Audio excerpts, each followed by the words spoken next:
The headlines tonight: fist-headed man destroys church, car drives past window in town, and Leicester man wins right to eat sister. Now fact me till I fart.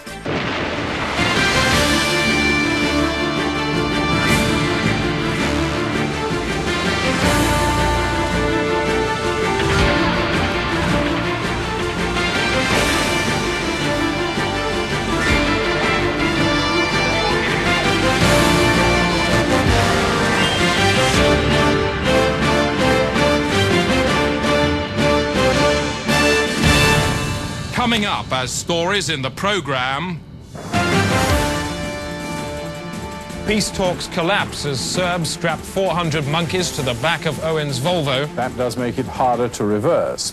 And leave us alone, say men from Saturn. We want to go about our daily routines as far as is at all possible. Buckingham Palace has announced that over 40 members of royal staff have been destroyed to save money. The 43 workers learned of their fate after church on Sunday. They met the Queen and were told they would be slaughtered with scythes. That evening, they were herded into a Sandringham attic and culled in less than 10 minutes. It's not known who conducted the killings, but Princess Margaret is believed to have been involved. She was overheard yesterday saying, "You should have seen the looks on their faces. I laughed and laughed and laughed." Conditions on board the train stuck on the line for 2 days in Hampshire have deteriorated dramatically. There are fears now for the lives and sanity of those on board. Ted Moore has that story reporting.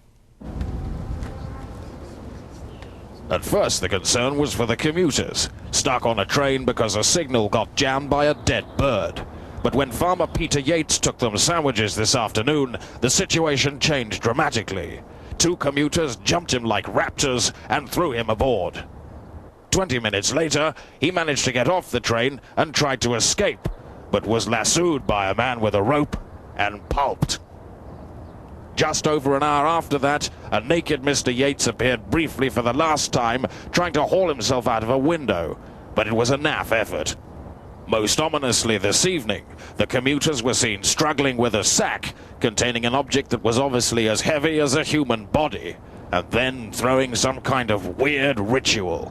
Many here fear the worst, that Mr. Yates has been killed and sacrificed by a group of ordinary men and women who less than 2 days ago were content to sit opposite each other in silence, yet today beat their chests and yell like savages.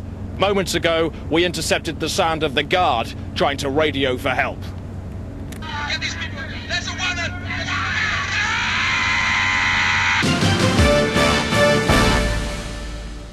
Time now for sport with Alan Partridge. Alan, got to say that soccer commentary was brilliant last night. Thank you.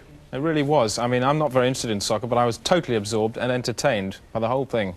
Great. Tell you what, take a bit of extra time if you want. Do as much as you like on this. I'll be enjoying this too. Tonight, we are going to look at self-defence. Brilliant. Now, self-defence is no longer the preserve of hard men like Charles Bronson and Lee Marvin. More and more these days, we all need to know how to get a bit handy. Anyone who's been on public transport late at night will know that there are a lot of disturbed individuals out there. 1 minute they may be babbling incoherently, the next they could be going for your person. What do? Well, this week is National Self-Defence Week, so who better to tell us than one of Britain's best-loved judo fighting people, Commonwealth silver medalist Adam Neils. Adam. Hi. Now, self-defence is not simply about punching someone repeatedly in the face till they're unconscious, is it? No, it's exactly what it says. It's defending yourself, self-defence with the minimum of force. Weaponry? No, just your body, that's all. Snooker ball in a sock? No, we teach people how to deal with that, but... What do you call those things with 2 sticks with a chain between them? Nunchaka. Yeah, I like those. Now, can we actually see some of the basics? Can you sort of talk me through the basics? Okay, Tanya, if you... Basics of self-defence. Right, well, we teach people to deal with anything from a sort of general invasion of body space through to a specific act of aggression. Right, so if I was to go like this... Wait, no! Oh! Tell her I can't breathe. So she's now wrested control away from you. I cannot breathe. Sorry. Okay, that's good. She's wrested control away from you and has overcome you. The aggression's been turned against you. What happens if someone attacks you from behind? Right. If you were to attack me from right, I throw you. I could throw you. I could use an elbow block against you, or I could shock you, immobilise you with just twisting the skin, something. Get off, Chris. The American car company General Motors have today announced a cut in their workforce at their plant in Detroit. Our economics correspondent, Peter O'Hanrahan, is there at the moment. Peter, what's going on? Chris, it's a mass redundancy measure. It's the biggest layoff in American industrial history. 35,000 jobs in one fell swoop. Gone. 35,000? Yes. Peter, there's only 25,000 people at the plant. That's right, Chris. Mass redundancy on an unprecedented scale. Well, would you mind telling me how the plant can function on minus 10,000 workers? I don't know, Chris. You tell me. I'll tell you what, Peter. You mean 3,500 workers have been sacked? No, 35,000. It's all here. Let me see what you've got down there. It's 3,500. You're Peter, right. I want to see it. I don't want to hear anything more out of your mouth. I don't believe it. Now, show me your notes. No. Yes. It's 3,500. Show me. I don't believe what you're saying. I just want to see the numbers. Now, hold them up. Hold them up and keep them up. And rotate them 180 degrees in my favour. Do it. Peter, what's that? I don't have the monitor, Chris. I can't see what you're doing. You know what I'm talking about. It's just above your right eye. Yes. A cobweb? And how's a cobweb going to dig you out of your numerical mess? I don't know. Peter, you're lying in a news grave. Do you know what's written on your headstone? News. Peter, thank you. Peter O'Hanrahan, live in Detroit.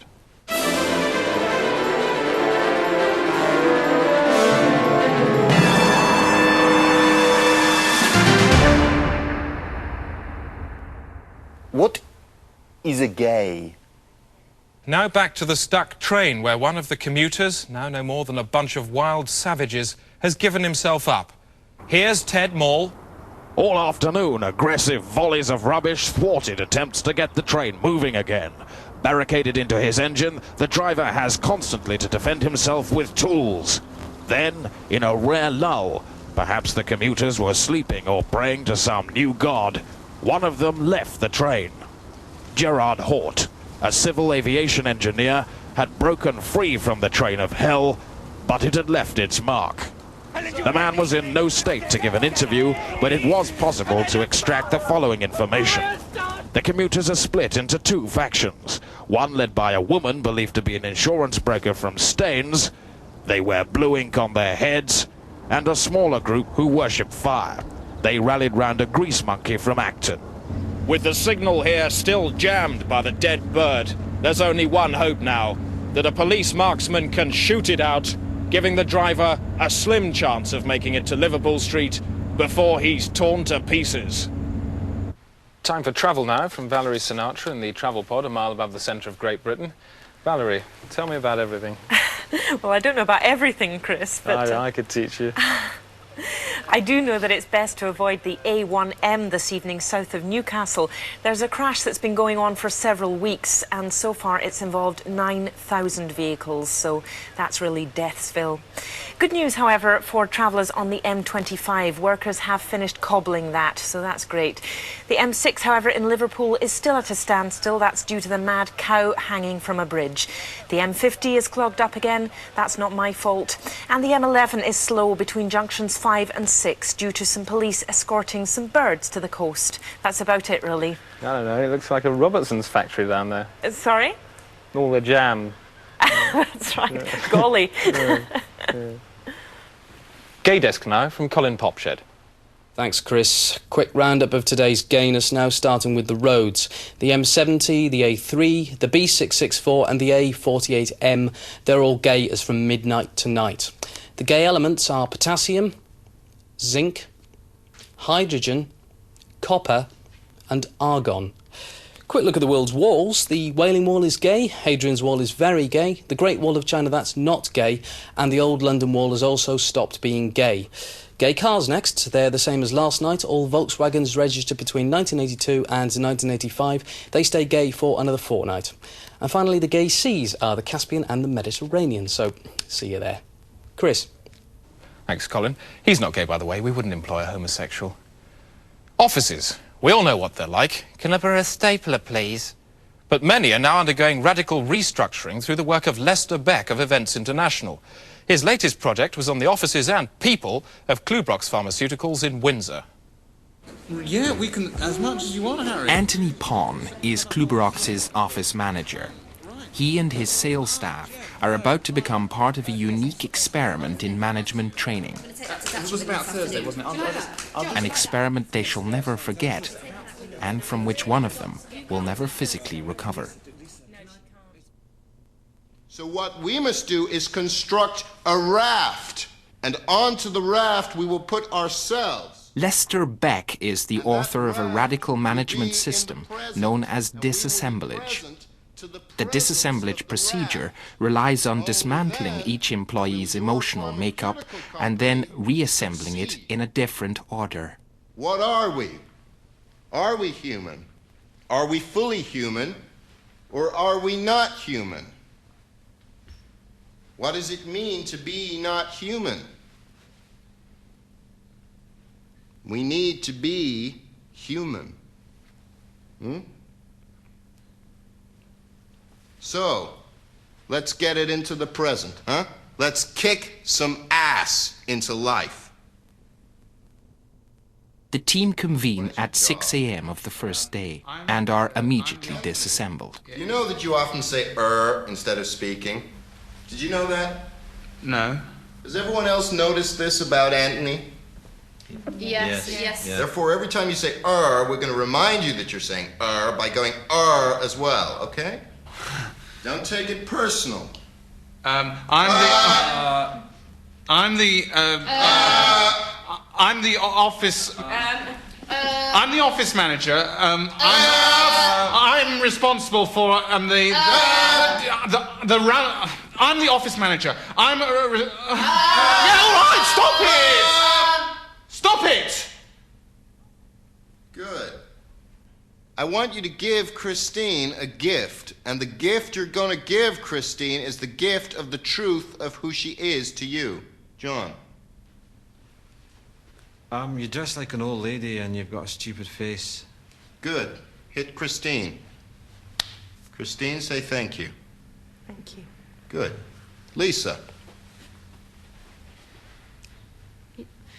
You're hairy and you're lonely and you've got a... Just two will do, Lisa. Well, you're hairy and you're lonely. Hit Christine.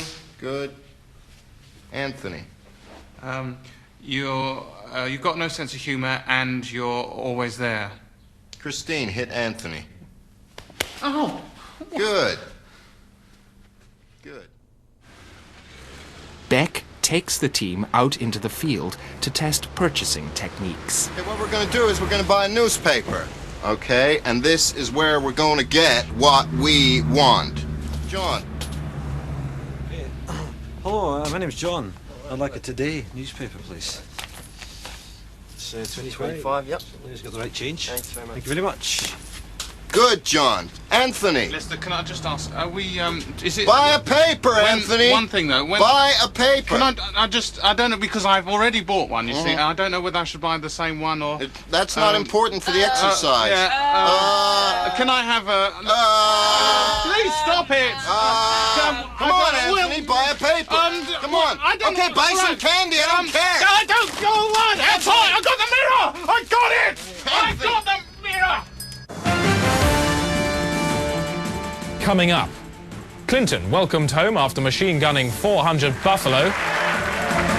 And the siege on the stuck train has ended. A police marksman shot the dead bird out of the signal at 7 o'clock this evening.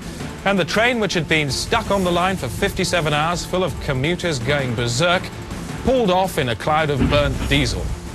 By the time they arrived in London, most of the commuters had put their clothes back on and wiped off the blood. More cuts in the NHS have been announced today. Here with a resume of its 30-year decline, Fiona Harlem. Few people would deny that, were it one of its own patients, the NHS would be on the critical list. What was once the healthy, bouncing boy child of Ernest Bevan is now barely more than a disease-racked, breathless corpse. But why? In 1979, funding for the NHS stood at over £10 billion. But by the late 80s, government cuts left the service with 37% less cash. So that's only 3% in real terms. So what in the end will happen to this? Chris. Thank you, Fiona. I'm joined now by the Junior Minister of Health in our one-to-one discussion area, Matthew Crean. Now, Mr. Crean, you've taken the money out of the NHS. You're the man responsible here. What do you say?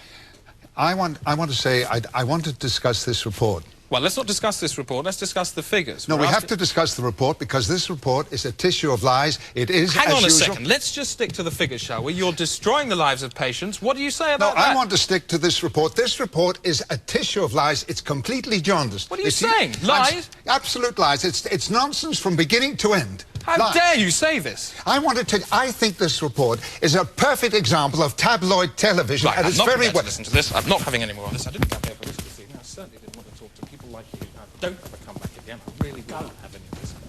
Fucking what bastard anyway. I'm going home now. I'm off. I'm never coming back.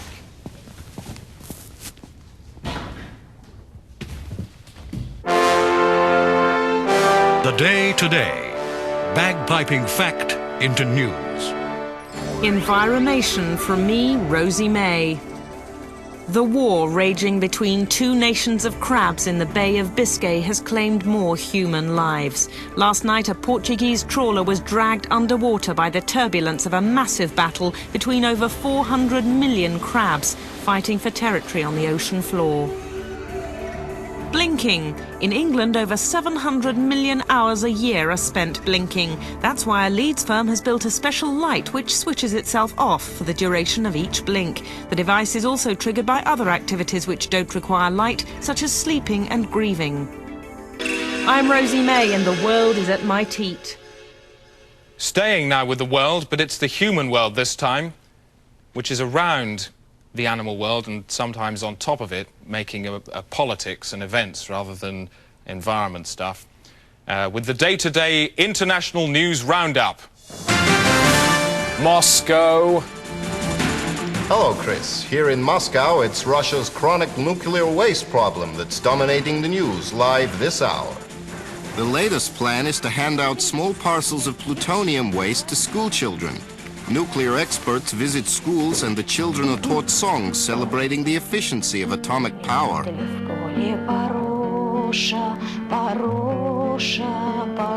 At the end of the day, the children queue up for their plutonium, which comes in a bag bearing the instruction, take this home and deal with it. Tokyo. Thanking you live from Tokyo, where it's 3:30 in the morning. That's -7 in New Japanese time. In just 7 hours, the first of 30 full-size duplicate Japans will be switched on, and all clocks will be reset to 00000. The new Japans have been 3 years in construction, involving perfect replication of cities and people and children. The raft of new countries, which extends over 5,000 miles into the Pacific, has been hidden until now, but was spotted yesterday from an airplane. Japan has so far refused to comment. Rome! Live thanks from Rome, where the two French boys who hacked into the Vatican computers and changed Catholic doctrine are still being held by cardinals in Assisi. In a sensational development today, a video showing Stefan and Jed Madro, bruised but alive, was broadcast on Italian television with Vatican approval.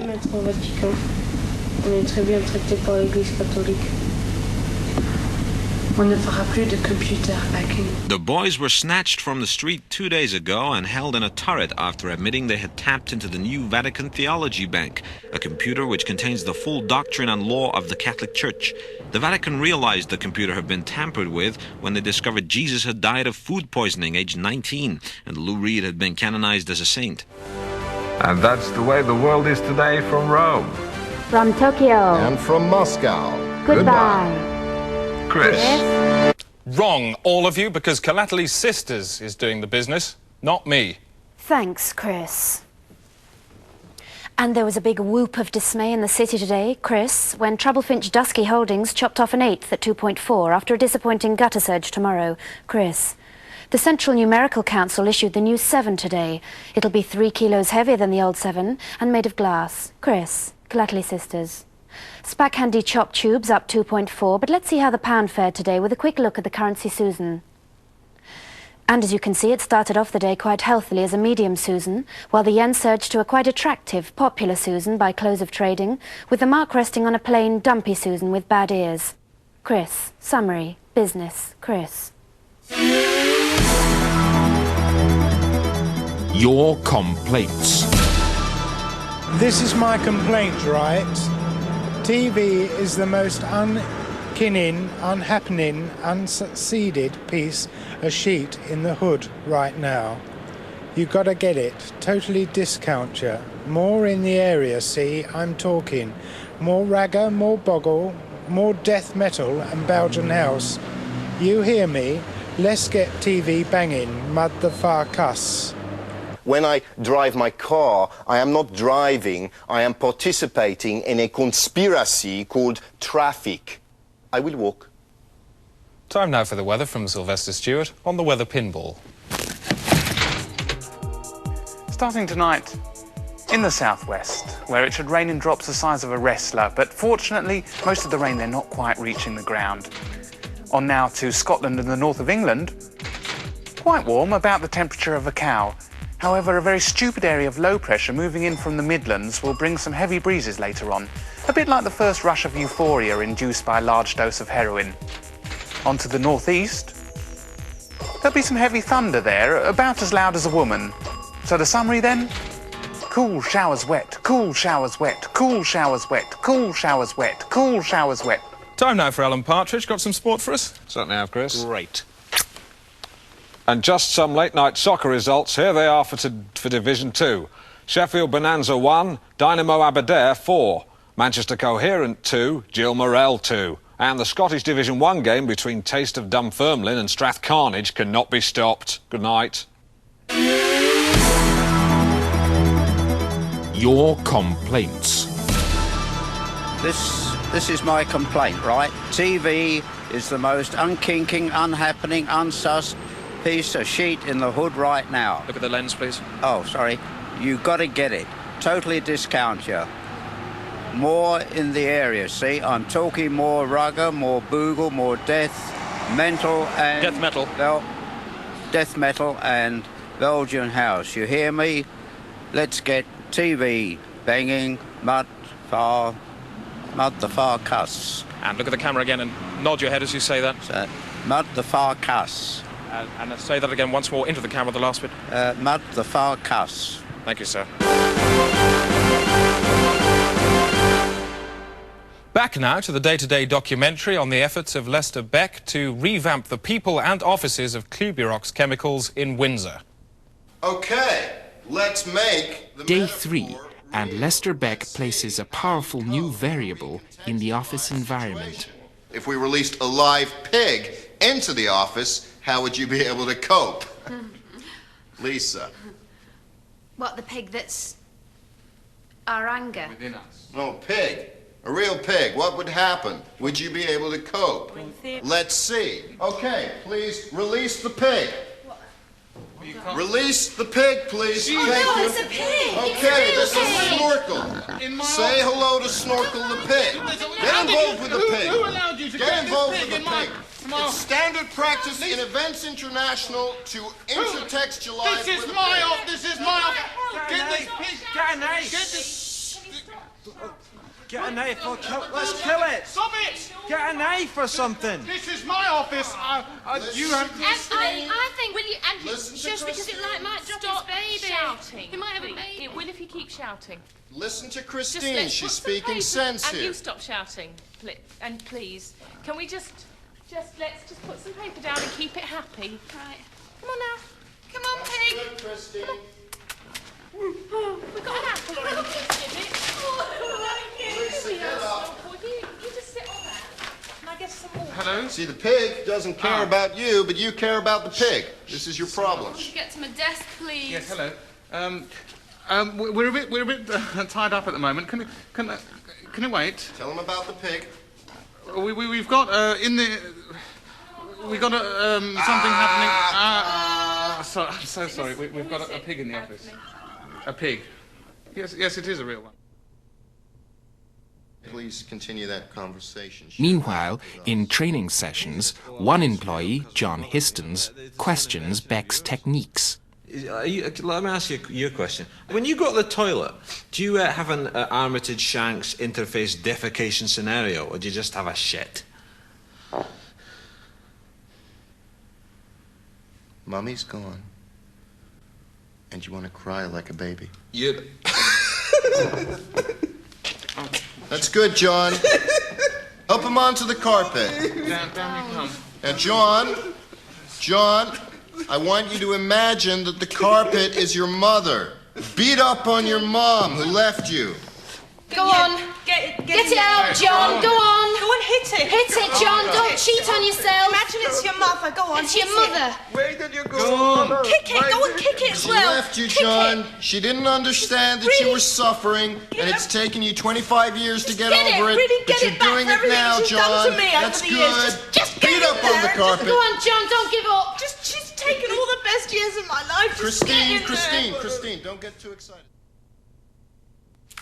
Okay, let's look at next week, please. 3 months later, the office at Kluberox has been rationalised. Can you tell them to ring back in 5, please? And the Egham account. Can I'll you do everyone the same day as coffee. Excellent. No problem. Good. No problem. Lisa, now, the dry calling in the Windsor area was very weak last week. If you could really push it next week, that would be excellent, okay? Yes, I can. Brilliant, that's all. For John Histons, the training course was his last memory of the company. He left shortly after it to follow a new direction. A lot of people are very surprised, you know, that I ended up in the butcher's. But the office, well, it wasn't really me, you know. But here, you know, I know I've got exactly what to do. I like meat. I like working with meat. I'm happy with it. In a way, I respect it more than people. And if you were to see Lester back again, how would you react? I'd probably I'd stab him with this knife, yeah. The Day Today. News Felch. And just time for a quick look at tomorrow's... The Independent, Bank of England recovers from swollen chairman unusualness. The Telegraph go with Simon Rattle lost in Cress. The Daily Mail, pretty keen on lassoed bat wins Booker. They devote 4 pages to that. The Daily Mirror, rather upset. Fleetwood Mac buried in dog avalanche. And today, ride with old woman killed by little glass planet. It's a story there by Andrew Penman. Due to a printing error, tomorrow's Guardian is full of water. That's it. That's the day today, on the day the world learned that Cliff Richard is pregnant. Good night.